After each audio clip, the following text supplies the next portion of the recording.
আচ্ছা, তাহলে দেখ, আমরা ধর নাম দিলাম এই পয়েন্টটাকে এ। আচ্ছা, এটা যদি এ হয় এটাও এ হবে। ফর দ্য সেম লজিক, এটাকে বি নাম দিলে এটা অটোমেটিক্যালি বি হয়ে যাবে, এটাও বি হবে। আচ্ছা, শুনতে পাচ্ছিস তো? হুম, আচ্ছা, এই পয়েন্টটা কি হবে? এটা যেহেতু বি, তো ইট ইজ অলসো বি। এটা কিছু একটা নাম দিতে পারি, সি। এবার নোটিস কর, তাহলে আমাদের মেন হচ্ছে এ বি আর সি। তাহলে ফার্স্ট হচ্ছে এখানে একটা ব্যাটারি আছে 10 ভোল্টের। এবার এই দুটো রেজিস্ট্যান্স, এরা রয়েছে এ আর বি এর মধ্যে সিরিজ কম্বিনেশন। তো ফার্স্টেই তোরা ওটা করে দে, এই দুটোকে এ বি তে সিরিজ। তাহলে এ থেকে এটা এটা আমাদের এ পয়েন্ট, তাহলে এ থেকে বি এর মধ্যে এই দেখ এটা সিরিজে আছে, তাহলে আর বাই টু টোটাল কত হয়ে যাবে? It will be R.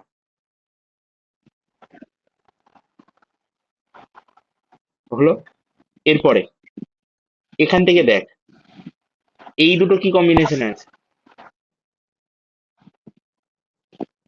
Parallel. Yes,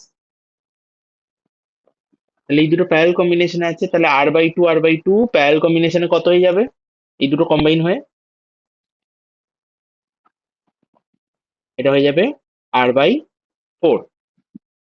আচ্ছা, সেইটার সাথে এই আর বাই 4টা কিসে আছে? এই দুটো আর বাই টু মিলে আর বাই 4 সিরিজ। হলো। হ্যাঁ, তার সাথে এই আর বাই 4টা সিরিজে আছে, তো এটাকে আমি এখানে আরেকটা এঁকে দিচ্ছি, এটা হচ্ছে আর বাই 4। এই এলাম আমরা সি পয়েন্টে চলে এলাম। একই রকম ভাবে এই দিক থেকে দেখ, এই দুটো আর কিসে রয়েছে? প্যারেল কম্বিনেশনে আছে, তাহলে এই দুটো আর থেকে কি পাবো? দুটো আর আমাদের আর বাই একটা। টু। হ্যাঁ, তাহলে এটা হয়ে যাবে আর বাই 2। সেই আর বাই 2 এর সাথে এই আর বাই 2 আছে এগেইন সিরিজে, তাহলে এখানে আরেকটা সিরিজ কম্বিনেশন।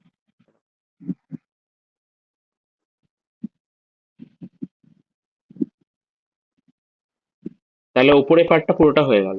আচ্ছা, এবার বল, সি থেকে বি, ভালো করে দেখ, এটা সি। সি থেকে বি এর মধ্যে দুটো আর আছে, এই দুটো আর কি কম্বিনেশনে আছে? সিরিজ।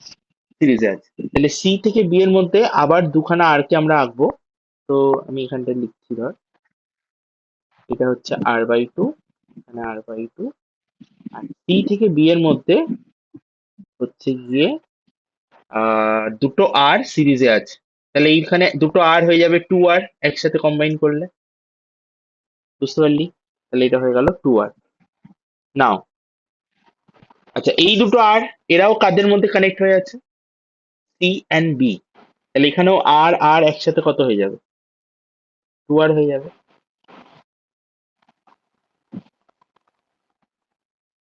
তাহলে এটাও 2 আর হলো।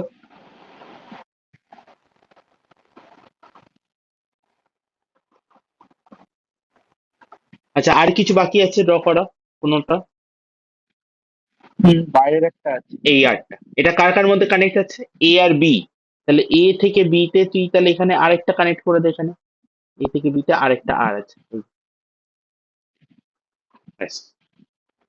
এবার বল, এই দুটো 2 আর কি কম্বিনেশনে আছে? প্যারালাল। তাহলে ওই, তাহলে এই দুটো 2 আর মিলে কি হয়ে যাবে? একটা রেজিস্ট্যান্স কত হয়ে যাবে? প্যারেলাল কম্বিনেশন তো, আর আর হয়ে যাবে।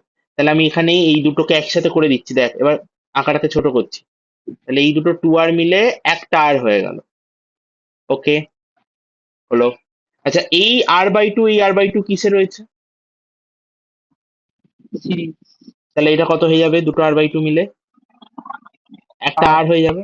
তাহলে এটাকে আমি এখানে একটা আর করে দিলাম, তাহলে এটা আমাদের একটা আর হয়ে গেল।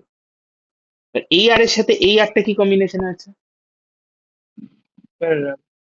কত হয়ে যাবে তাহলে? আর বাই টু। ইয়েস, তাহলে এই জায়গাটা আমাদের হয়ে গেল।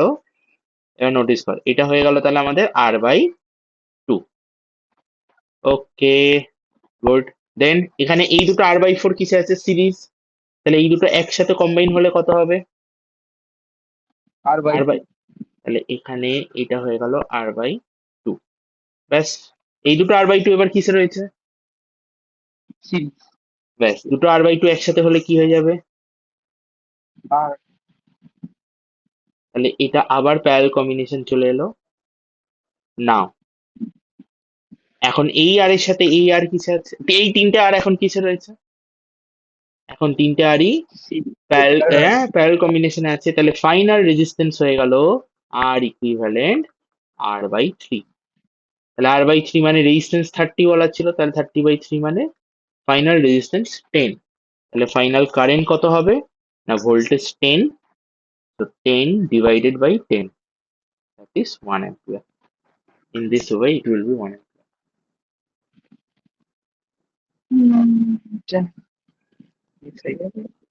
বোঝা গেল? কারোর এটাতে প্রবলেম হয়েছে?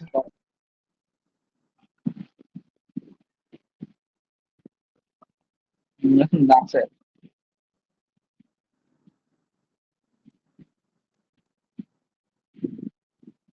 ওকে, আচ্ছা, আপনাকে যে রেজিস্ট্যান্স ওটা পাঠিয়েছিলাম ওইটা ওটা দেখেছিলেন সব না করে? দেখাই, দেখাই। ট্রাই করবেন একবার, আমি করছিলাম। যাই হোক, আমার এখান থেকে মেন এই অঙ্কটা দেখানোর ছিল, যে এটা ইট ওয়াজ সো ইন্টারেস্টিং। একজনই পেরেছিস তোরা? না না না, পুরো একজন পেরেছে। তারপরে খুদঘাট ব্যাচে আমার একজন পেরেছে, আর এই ব্যাচে মনে হয় তোদের একজন পেরেছে। যাই হোক, আচ্ছা এই কোশ্চেনটাও, সিক্সেরটাও দেখলাম। সিক্সেরটা একটা জিনিস বুঝতে পারিস নি তোরা, একটু ভালো করে নোটিস কর। ধর এই পয়েন্টটা যদি এ হয়, আমি যদি এটাকে বি বলি, তাহলে দেখ তো এটা হুইস্টন ব্রিজ হয়ে যাচ্ছে কিনা, এই এই পুরোটা, এই ভেতরের জায়গাটা। কারণ এইটা হচ্ছে C/C, এটা C/C মানে রেশিও 1:1, এটাও 1:1। তাহলে দুটোই যখন রেশিও 1:1 আছে, তার মানে মাঝখানে সিটা থাকবে না।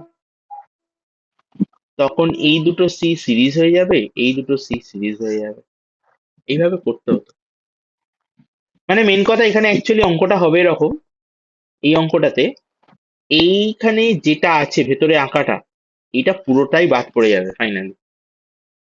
এটা পরে আমি ক্লাসে করাবো, অফলাইন ক্লাসে। আমাদের শুধু এই বাইরের চারটাকে নিয়েই করতে হবে, এইভাবেই করতে হবে।